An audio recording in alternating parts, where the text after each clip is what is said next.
अस्सलाम वालेकुम बच्चों, आज का हमारा टॉपिक है डायमेंशंस ऑफ फिज़िकल क्वांटिटीज़। देखें, आपने पढ़ा हुआ है फिज़िकल क्वांटिटीज़ ऐसी क्वांटिटीज़ जिनको हम मेजर कर सकते हैं ना, जैसे लेंथ, मास, टाइम हो गया। और ये जो लफ्ज़ है डायमेंशन, ये भी आपने सीखा हुआ है, ठीक है। अब हम आपने सुना हुआ है। अब हम डायमेंशन की दो तीन डेफिनेशन, बल्कि एक डेफिनेशन और दो तीन पॉइंट समझते हैं और फिर जो है ना इसकी हम डिटेल में जाएंगे। तो कहता है कि dimension deal with qualitative nature of physical quantity. देखिए बच्चे, फिज़िकल क्वांटिटी में दो नेचर्स होती हैं या दो उसके एस्पेक्ट होते हैं। एक होता है क्वालिटेटिव और एक होता है क्वांटिटेटिव। मतलब अगर मैं बात करूं 10 लीटर की, यानी एक मिल्क है जिसकी अमाउंट कितनी है 10 लीटर, ठीक है, मिल्क की। अब यहाँ पर जो 10 है ना, ये उसकी क्वांटिटी बताएगा। तो अगर ये क्वांटिटी बता रहा है तो बच्चों ये डायमेंशंस में नहीं आएगा। डायमेंशंस में आनी है क्वालिटी, जैसे कि उसकी लीटर, उसका जो यूनिट है वो क्वालिटी की बता रहा है, ठीक है। मज़ीद आपको समझ लगेगी जब हम कैलकुलेशन करेंगे ना, तो फिर डेफिनेशन पे दोबारा आएंगे, ओके।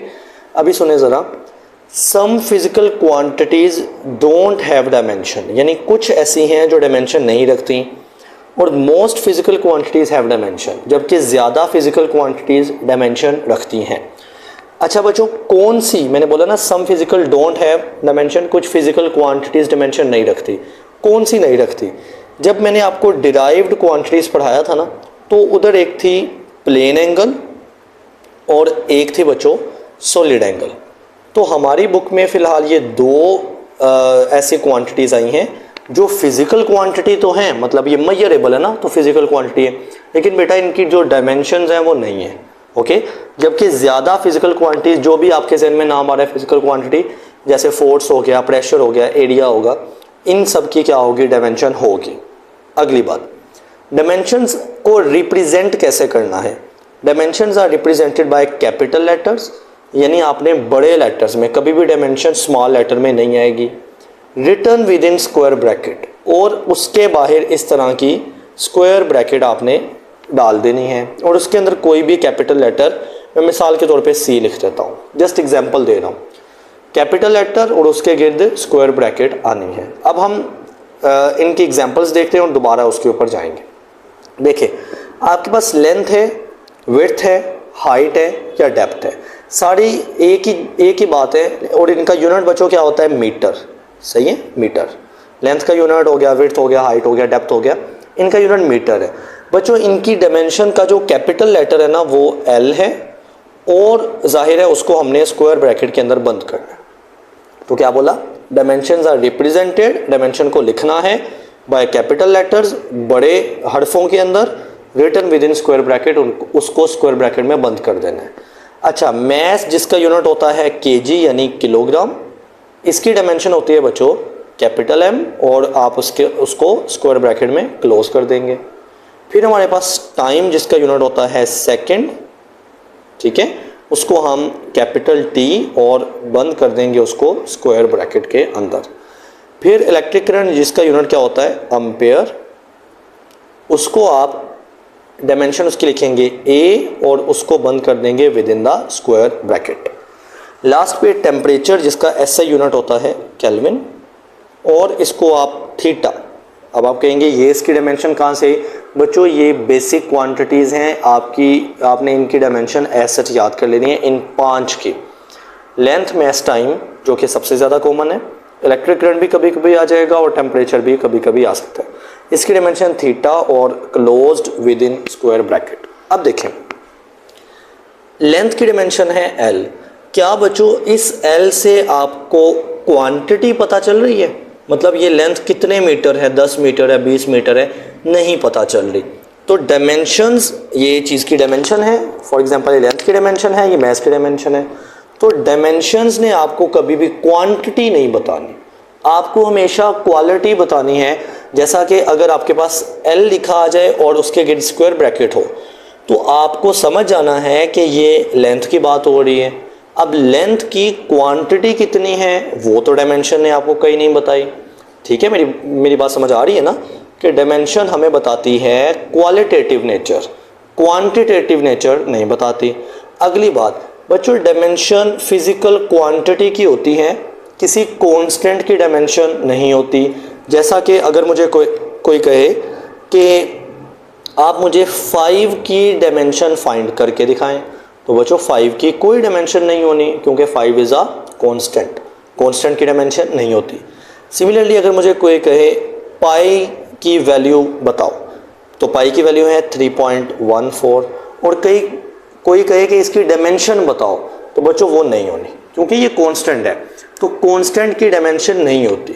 हाँ, कुछ ऐसे कांस्टेंट भी हैं जिनकी डायमेंशन होती है, जैसा कि अगर हम g की बात करें तो g की वैल्यू होती है, ये g क्या है, ग्रेविटेशनल कांस्टेंट, 6.67 मल्टीप्लाई 10 की पावर -11 न्यूटन मीटर स्क्वायर पर kg स्क्वायर।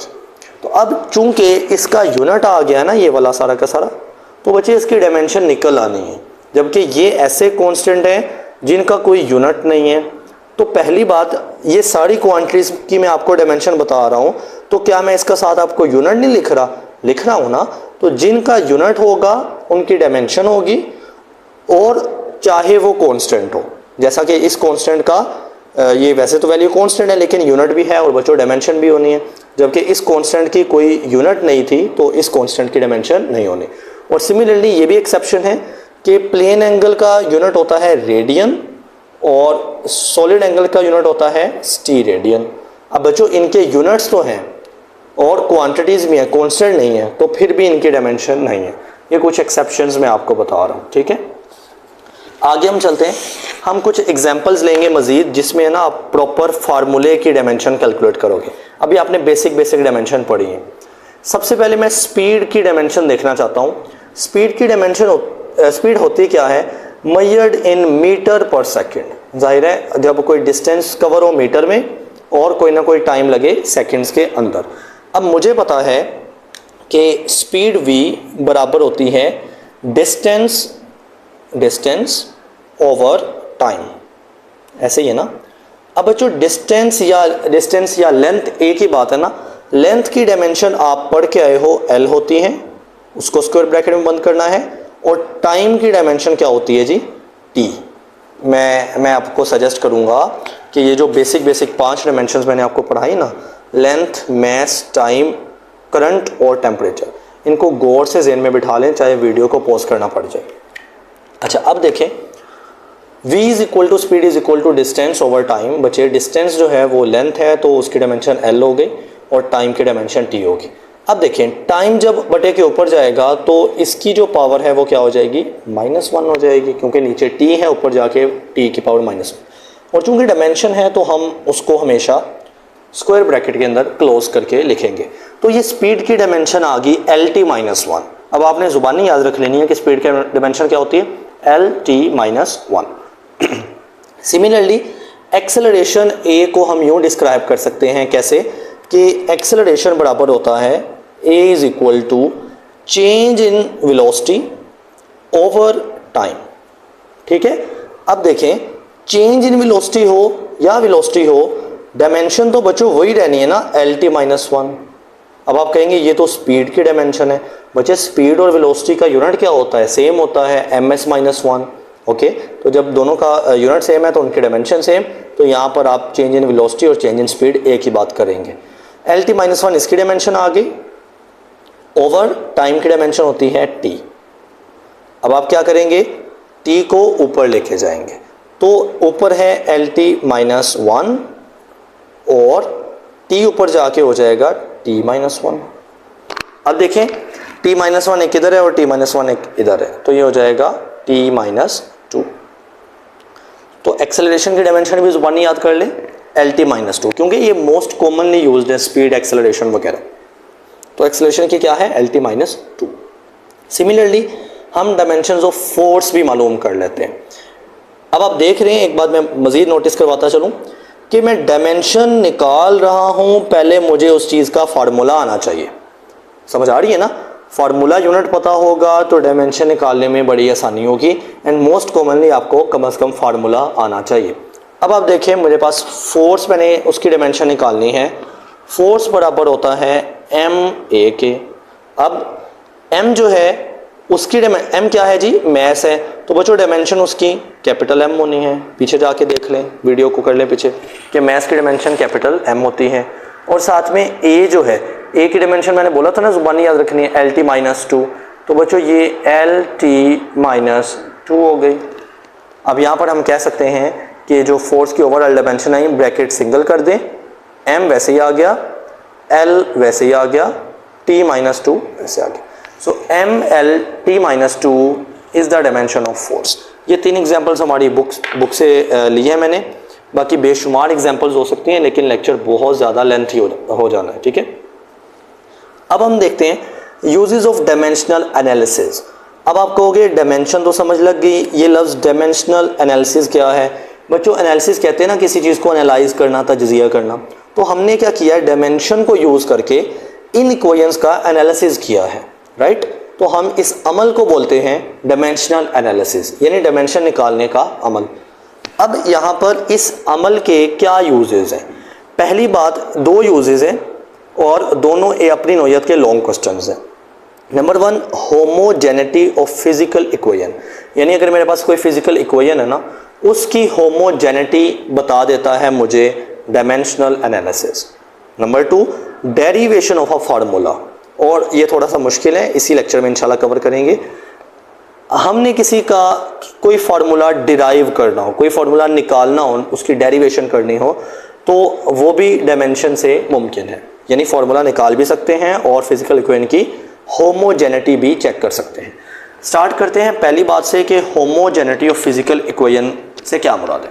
अब आप देखें बच्चे, फिजिकल इक्वेशन किसको कहते हैं? जिसके अंदर इक्वल का साइन हो, कुछ टर्म्स राइट साइड पे हो, सॉरी लेफ्ट साइड पे, और कुछ टर्म्स क्या हो, राइट साइड पे हो। और वो जाहिर है जब इक्वल का साइन है तो दोनों बराबर हो, ठीक है। और अगर दोनों की डायमेंशंस बराबर आ जाए, क्योंकि हम पढ़ क्या रहे हैं, डायमेंशन सारी की सारी पढ़ रहे हैं, तो अगर एक इक्वेशन की दोनों साइड्स की डायमेंशन आपस में बराबर आ जाएं, तो हम कहते हैं कि उस इक्वेशन में होमोजेनिटी है। होमो का मतलब होता है ना सेम। तो अगर इक्वेशन की दोनों साइड्स की डायमेंशन, क्योंकि हम पर डायमेंशन रहे हैं, डायमेंशनल एनालिसिस कर रहे हैं, तो अगर इक्वेशन की दोनों साइड्स की डायमेंशन बराबर हो जाए तो वो इक्वेशन होती है होमोजेनिटी, उस इक्वेशन में होमोजेनिटी होती है। So if the dimensions on both sides of an equation are same या इक्वल, फिर हम क्या कहेंगे, the equation is dimensionally correct. हम कहेंगे कि वो इक्वेशन डायमेंशनली ठीक है, उसमें कोई गलती नहीं है। अब हम एक एग्जाम्पल से कंसिडर करेंगे और होमोजेनिटी को चेक करेंगे कि क्या एक इक्वेशन होमोजेनिटी रखती है या नहीं रखती, ठीक है। पहले एक सिचुएशन इमेजिन करें, एक मैस है m जो कि इस साइड पे vi वेलोसिटी से जा रहा है। आफ्टर सम टाइम बेटा उसकी वेलोसिटी हो जाती है vf, ठीक है। तो हम रेड से यहाँ पर कर लेते हैं, तो बच्चे इसकी वेलोसिटी हो जाती है vf। अब जाहिर है कि इतना उसने डिस्टेंस भी कवर किया है, कोई ना कोई यहाँ पर टाइम लगा है, और चूंकि वेलोसिटी चेंज हो रही है फ्रॉम vi टू vf, तो बेटा यहाँ पर एक्सेलरेशन a भी हुआ है पैदा, ठीक है। ये सारा एक सर्कमस्टेंस है। अब मुझे पता है s is equal to vit plus 1/2 at square होता है। अब ये क्या चीज़ है, यानी इस सिचुएशन में हमने डिस्टेंस चेक करना है कि इस बॉडी ने यहाँ से चलते हुए यहाँ तक कितना डिस्टेंस मालूम किया है, ठीक है। ये आपने सेकंड इक्वेशन ऑफ मोशन में पढ़ा हुआ है। अब देखें, अगर मैं एक और इसी केस में एक सब केस इमेजिन कर लूँ कि ये जो बॉडी थी ना, ये शुरू में रेस्ट पे थी, यानी पहले रुकी हुई थी यहाँ पर, फिर उसने आगे की तरफ चलना शुरू कर दिया।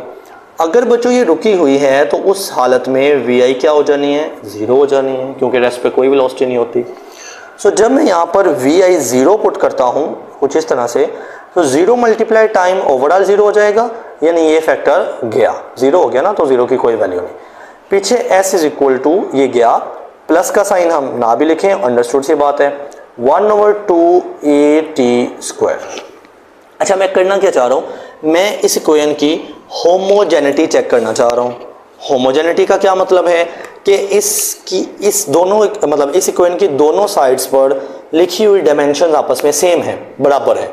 अगर तो डायमेंशन सेम हुई तो मैं कहूँगा कि ये इक्वेशन होमोजेनिक है, और अगर ना हुई तो वाइस वर्सा कह देंगे, ठीक है। अब आप देखें इस साइड पर, दोनों साइड पर डायमेंशन चेक करनी है ना। सो इस साइड पे है डिस्टेंस, मैंने बताया था डिस्टेंस हो, लेंथ हो, हाइट हो, सारी की डायमेंशन L होती है, क्योंकि डिस्टेंस भी एक लेंथ होती है। सो इस साइड की डायमेंशन आ गई L। अच्छा 1/2 बच्चों क्या है, कांस्टेंट है, और मैंने पहले पेज पे बात की कि कांस्टेंट की डायमेंशन कोई नहीं होनी, तो 1/2 के कोई डायमेंशन नहीं है, ठीक है। ए की डायमेंशन आप निकाल चुके हो, विच इज द LT-2 होती है, ये ए की डायमेंशन आ गई ना। और इस टी की डायमेंशन क्या होनी है, टी टाइम है तो कैपिटल टी उसकी डायमेंशन होनी है, और टी के ऊपर स्क्वायर है और वो हमने नहीं छोड़ना, वो ऐसा लिख देना है, ठीक है। नेक्स्ट स्टेप करते हैं। एल इस साइड पे आ रहा है, डायमेंशन उसकी इक्वल्स टू, देखें टी की पावर ये है -2 और टी की पावर 2, तो ये कैंसिल हो जाएंगे, राइट।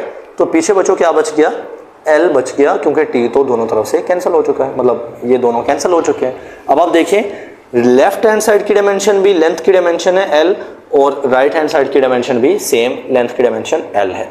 तो चूंकि इस इक्वेशन की दोनों साइड्स की डायमेंशन बराबर आ रही है, सो इस इक्वेशन में क्या है, होमोजेनिटी है। कुछ ऐसी इक्वेशन भी होती हैं जिनकी दोनों साइड्स बराबर ना हो, तो हम वो तब कहेंगे कि ये डायमेंशनली करेक्ट नहीं है, ठीक है। अब ये डायमेंशनली क्या है, करेक्ट है, होमोजेनिटी इसमें मौजूद है, ठीक है। अच्छा उसके बाद हम यूजेस ऑफ डायमेंशनल एनालिसिस पढ़ रहे हैं। एक है कि हम इक्वेशन की होमोजेनिटी चेक कर सकते हैं, दूसरा है कि हम डिराइव कर सकते हैं फार्मूले को।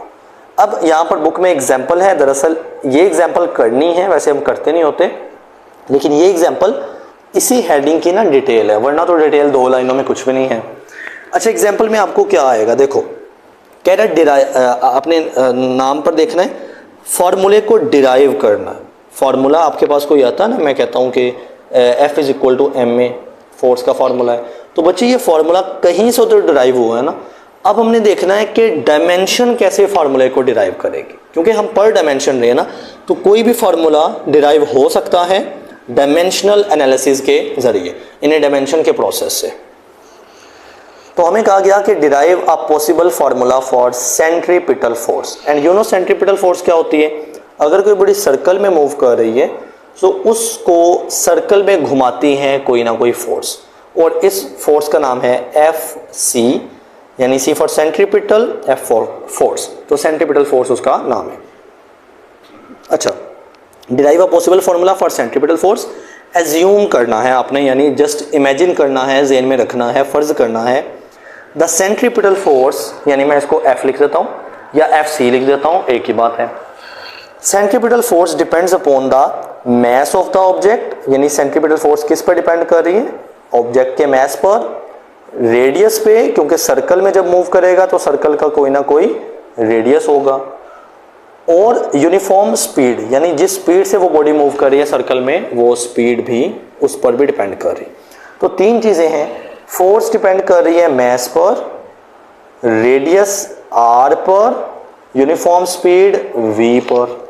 अच्छा आप कहेंगे कि मुझे किसने बताया तीनों को मल्टीप्लाई करना है, यानी मैं ऐसे भी तो कर सकता था, F = mrv या mvr, या m नीचे ले आओ vr/m, ठीक है। मुझे किसने बताया कि इनको मल्टीप्लाई करना है। देखो बच्चों अगर ये चीज़ डिवाइड हो रही होगी ना, ये खुद ही नेक्स्ट जो है ना स्टेप्स में जाके खुद ही बटे के नीचे चली जाएगी, आप खुद देखेंगे। स्टार्ट मैंने किया है तीनों को मल्टीप्लाई करने से, मैं डिराइव कर रहा हूँ फार्मूला सेंट्रीपिटल फोर्स का, मुझे कोई आइडिया नहीं फिलहाल के जवाब में क्या आना है, ठीक है। वैसे अगर पता भी है तो हम इसको इग्नोर ही करेंगे। आपने शुरू में मल्टीप्लाई में लिख देना है और आगे जाके खुद ही अरेंज होती जाएगी, और वो अगर डिवीजन में होगी तो डिवीजन में चली जाएगी, रूट आना हो रूट आ जाएगा, जो भी होना होगा ना हो जाएगा। अच्छा आपने इनकी ना तीनों की पावर इमेजिन कर लेनी है, m की पावर a इमेजिन कर लो, r की पावर b इमेजिन कर लो, और v की पावर c। अब ये क्यों किया, क्योंकि बच्चे फार्मूला में पावर आ सकती है, लेकिन मुझे नहीं पता, मैंने वो पावर ही मालूम करनी है, तो मैंने ABC जनरल कर लिया कि अभी मैं ABC की वैल्यू मालूम करूँगा, ठीक है। अब यहाँ पर डायरेक्टली प्रोपोर्शनल का एक साइन आ जाएगा। अब ये क्यों आया, बताया गया है कि assume that centripetal force depend कर रही, तो मैंने डायरेक्टली का साइन लिख दिया। अगर कोई इन्वर्सली होगा वो बाद में खुद ब खुद आता चला जाएगा, सोल्व होता चला जाएगा, आपने टेंशन नहीं लेनी। अगली बात देखें, यहाँ पर F C is equal to, देखें जब प्रोपोर्शनल का साइन है ना और मैं उसको इक्वल में तब्दील करता हूँ, तो बच्चे मैं खुद से ना एक कांस्टेंट लगाता हूँ। ये आप लोग 9वीं 10वीं से सीखते आए हो, ठीक है। और साथ में जो है ना आर बी और वी सी, राइट। अब देखें ये एक इक्वेशन है, देखो ना इसकी दरमियान में इक्वल है और एक साइड उसकी लेफ्ट है और एक साइड उसकी राइट है। तो इक्वेशन अभी पढ़ के आए हैं कि इक्वेशन में होती है होमोजेनिटी, मतलब उसकी लेफ्ट हैंड साइड की डायमेंशन और राइट हैंड साइड की डायमेंशन क्या होती है, बराबर होती है। अब आप देखें लेफ्ट हैंड साइड की डायमेंशन फोर्स की आपको पहले से पता है, और वो क्या है, फोर्स की डायमेंशन होती है MLT-2। अभी आप कुछ शीट्स पहले करके आए हो ना, सोल्व करके आए, अब ब्रैकेट में बंद कर देंगे चूंकि ये डायमेंशन है, इज इक्वल टू, ये फोर्स की डायमेंशन आ गई, इक्वल आ गया, बचे कांस्टेंट की कोई डायमेंशन हमने नहीं करनी, ठीक है, क्योंकि ये वैसा कांस्टेंट नहीं जिसका अभी यूनिट है हमारे पास, तो हम इसको इग्नोर करेंगे। उसके बाद m मैस है और मैस की डायमेंशन क्या होती है, कैपिटल M। अब इसकी पावर क्या है जी, a है, उसकी पावर ऊपर जस्ट सपोज किया हुआ है ना कि पावर a है। उसके बाद देखें जी आपके पास r है, r क्या है, एक अदद लेंथ है, r वैसे तो रेडियस है और रेडियस भी एक लेंथ होती है, तो इसकी डायमेंशन क्या होनी है, l होनी है। इसकी पावर क्या होनी है, b लिखी हुई है। v क्या है जी, स्पीड है, डायमेंशन आपको पता है, स्पीड की होती है LT-1 और स्पीड की डायमेंशन c लिखी है, तो LT-1 की डायमेंशन c लिख देनी है आप लोगों ने, ठीक है। अब आगे चलते हैं, देखें MLT-2 ये तो अपनी जगह पे आ रहा है ना सच, इसके साथ m की पावर a आ जाएगा, सच लिखा आ रहा है। अब देखना जरा L को हमने पहले क्या करना है, L इधर भी आ रहा है, L इधर भी आ रहा है, इसको हमने सॉल्व करना है। तो अगले स्टेप में कर देंगे, यहाँ पर LB रहेगा, ये वाला LB मैंने SH उतार लिया। अब इस दो वैल्यूज हैं, मतलब दो चीजें हैं और उनकी जो है ना वो डायमेंशन या सॉरी पावर एक ही है, तो पावर को पहले सेपरेट कर लो। कैसे, यहाँ पर अलग कलर से लिख लेते हैं। L की पावर एक बार लिख लो C है और एक बार लिख लो T की पावर -1 पहले थी और उसकी भी C है, ठीक है। अब हम नेक्स्ट शीट पे चलते हैं। अच्छा हमने क्या किया, हम इस चीज को ना दोबारा लिख लेते हैं। MLT-2 मैं SH लिखूंगा, दिस इज MLT-2